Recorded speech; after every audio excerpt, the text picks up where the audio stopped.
Hello everyone and welcome to my YouTube channel. Today we're gonna discuss how to fix Instagram your account was compromised. This error occurs when you try to do something on Instagram and this error occurs again and again. Anything you do and this error occurs. First of all, without wasting any time, let's go to the solution. What have to you to do is you have to grab a friend's phone and you have to open Instagram on that friend's phone and you have to log out that friend's Instagram account that from that device.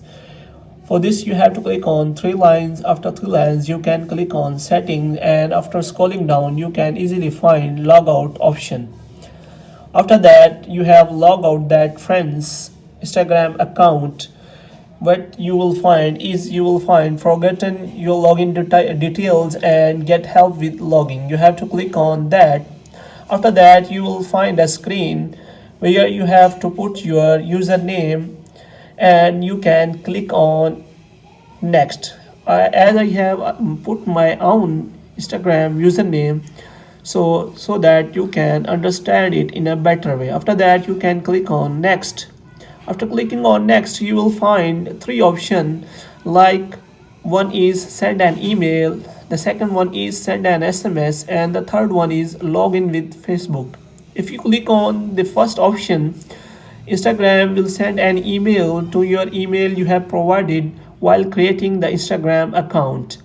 And the second option is that if you click on that, then Instagram will send an SMS message to that number you have provided while creating that Instagram account. And third option is that if you have logged in your Facebook account on your device, you can also log in with that. For this you have to log in your Facebook ID to your friend's phone. In this way you can solve this problem. Hope you have liked this information. If you are new to this channel, kindly like this video, subscribe our channel and press the bell icon so that you can get the notification of our latest videos. Thank you.